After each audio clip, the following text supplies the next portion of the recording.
Assalamualaikum warahmatullahi wabarakatuh. Selamat pagi anak-anak. Selamat bertemu kembali dengan Bu Retno. Anak-anakku, semoga kalian selalu sehat walafiat. Baiklah anak-anak, di sini Bu Retno akan menjelaskan sekali lagi tentang teks eksplanasi. Anak-anakku, beberapa waktu yang lalu sudah saya jelaskan ya tentang apa itu teks eksplanasi.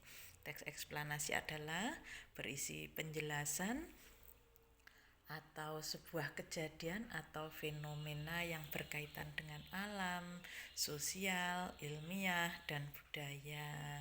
Anak-anakku, kalau begitu teks eksplanasi itu sifatnya ilmiah apa bukan? Ya, bersifat ilmiah.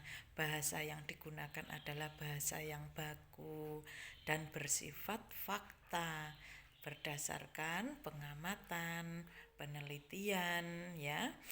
Itu tentang teks eksplanasi. Sedangkan ciri-cirinya teks eksplanasi terdiri dari 3 unsur atau meliputi sebuah pernyataan umum. Pernyataan umum biasanya terdapat di paragraf awal atau paragraf pertama. Jadi paragraf pertama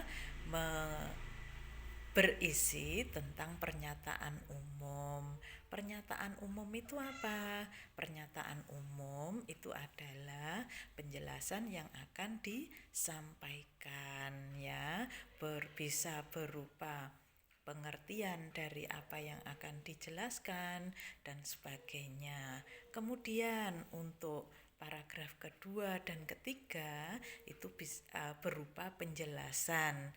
Penjelasan di sini tentang urutan peristiwa yang terjadi. Kemudian paragraf yang terakhir yaitu berupa kesimpulan. Kesimpulan ini bisa berisi opini atau dikenal dengan istilah interpretasi ya. Itu bagian dari teks eksplanasi. Intinya ada 3. Yang pertama berupa penjelasan umum, kemudian yang kedua tentang penjelasan ya, kemudian yang ketiga tentang kesimpulan atau interpretasi.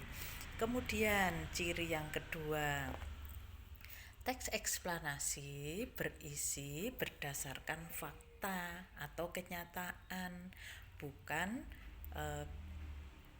rekayasa atau gosip, bukan ya. Jadi fakta nyata.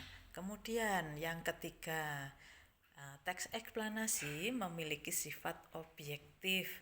Jadi apa adanya, kenyataannya yang ada di sekitar kita itu yang terdapat pada teks eksplanasi.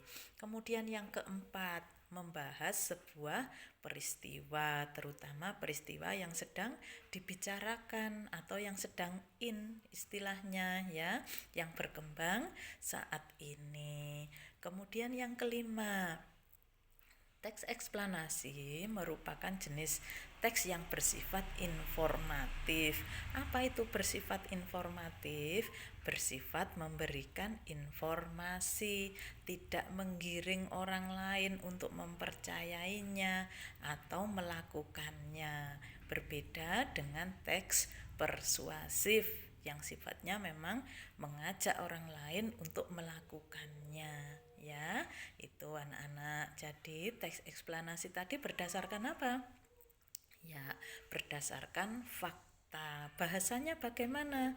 Menggunakan bahasa ilmiah, bahasa yang baku ya. Contohnya, zaman menulisnya menggunakan Z apa J? Ya, menggunakan zaman bukan zaman, menggunakan J itu salah ya.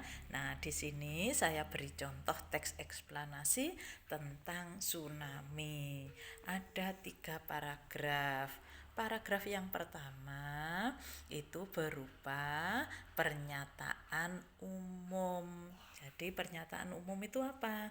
Menjelaskan tentang apa itu tsunami. Nah, pengertiannya itu berada di pernyataan umum di paragraf pertama. Kemudian paragraf yang kedua itu berisi tentang penjelasan.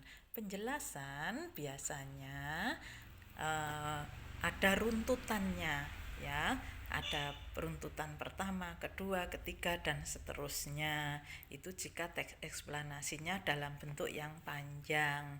Jadi bisa paragraf kedua, ketiga, keempat, dan seterusnya. Di sini saya ambil contoh hanya satu paragraf saja tentang penjelasannya, ya.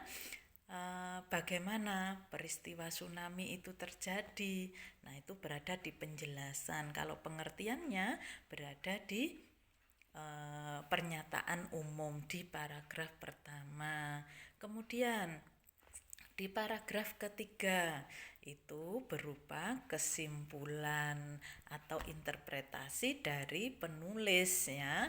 Nah, di sini saya beri contoh untuk paragraf yang ketiga. Silahkan anak-anak dibaca, ya. Nanti akan saya kirimkan filenya yang utuh. Kalau ini hanya sekedar penjelasan saja.